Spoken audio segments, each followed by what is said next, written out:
अतिशय चांगली वाढ झालेली आहे. फक्त विषय काय आहे की याची काळजी कशी घ्यायची. तुमचे नेले तुमच्याकडे खोडे आहेत का सगळ्यांकडे? हात वर करा साहेब. खोड्याशिवाय पैसे टिकणार नाही. पक्षाला खुरडा असणारा खोड्याला जाळी व्यवस्थित ठेवा, नाहीतर जर मांजर आली या काळात तरी सगळे पक्षी तुमचे खाऊन गेले. काही उपयोग नाही व्हायचा एवढ्या मोठ्या पक्षाचा. जवळपास 50-50 पक्षी येतं. हा पक्षी श्रीनिधी जातीचा आहे. कोणताही श्रीनिधी जातीचा हा पक्षी आहे. हा पक्षी मटण आणि अंडी दोन्हीसाठी वापरला जातो. 160 ते 170 अंडी हा पक्षी देतो वर्षभरात. 160 ते 180 पर्यंत अंडी देतो हा पक्षी. याला काय करायचं सगळ्यात महत्वाचं, आता तुम्ही समजा काय करता, दररोज आपण खोड्यात ठेवतो, खोड्यातून बाहेर सोडतो.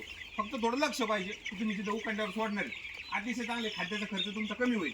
पण जर एखाद्याला नसेल पॉसिबल समजा उकंड्यावर वगैरे सोडणं, तर आपलं खाद्य जरी आणलं तरी हरकत नाही. तुम्ही ते खाद्य बघू शकता. असे रेडीमेड खाद्य तुम्ही बनवू शकता, म्हणजे घेऊ शकता, किंवा मग रेडीमेड बनवू पण शकता. कसं बनवायचं तुम्हाला सांगतो. काय करायचं, 40 किलो मका घ्यायची. मका भेटते तुमच्या साईडला. मला आता अण्णासाहेबांचे तिथं ते स्टेट तुमच्या. सगळ्यात पहिलं काय आहे की व्हायमेरॉल नावाचं. काय होतं, बऱ्याचशा वेळा वातावरण खराब झालं किंवा काय झालं तर पक्षी काय होतो, स्ट्रेसमध्ये येतो. आणि तुम्ही काय पक्षी गुंगलाय, तर अशा वेळेस पक्षी कधी कधी वातावरण अतिशय डाऊन झाला अचानक तो व्हायरल आला, अँटीबायोटिक देतात. तर ही पोल्ट्रीमधली अँटीबायोटिक आहे निओमायसिन आणि डॉक्झासायक्लिन पावडर किंवा टेट्रासायक्लिन तो वापरू शकता. त्याचा आता पॅकेट नाही, पण याचा फोटो काढून घ्या जर तुम्हाला वाटलं. जर पक्षी कधी कधी पक्षी काय करतो की थोडा स्ट्रेसमध्ये आला, समजा तुम्ही जे औषध दिलं व्हायमेरॉल, पक्षी ठीक झाला पण खात नाही तुम्हाला असं वाटतंय, तर व्हायमेरॉल आहे लिव्हरवर ज्यावेळेस ताण येतो त्यावेळेस हे लिव्हर टॉनिक आहे.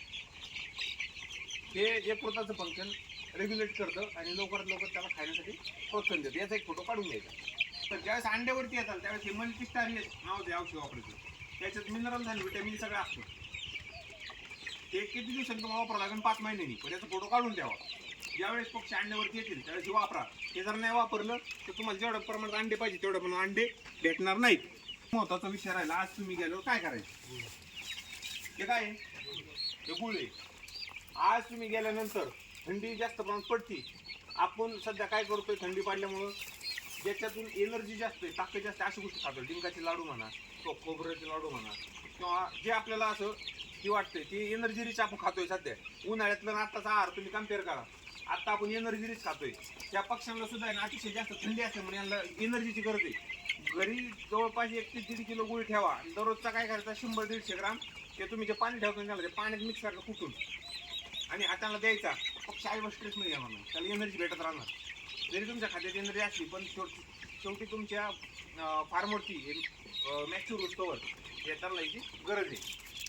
ठीक आहे. असा एक बल्ब 100% तुम्हाला लावा लागणार. आजच लावा लागेल. एक बल्ब लावून टाकायचं. ओके. तर अशा पद्धतीने तुम्ही मॅनेजमेंट करा. जर अंडे कमी द्यायला लागलं तर काय करायचं, एखादा समजा अंडा भुर्जीवाला असतो, समजा त्याच्याकडे असे अंड्याचे कौच पाडलेले असते, ते फुटायचे सरळ आणि उघडणे टाकून द्यायचे. ॲटोमॅटिक कोंबड्या तुमच्या उघडणे गेलं की खाऊन घ्यायचे. म्हणजे त्यांना काही तुमची कमतरता होत नाही. तर अशा पद्धतीने तुम्ही मॅनेजमेंट करा. आपण पण तुम्हाला एक लसीकरण शिल्लक राहिले. कोणतं, गंभोरचं, सॉरी लासोटाचं.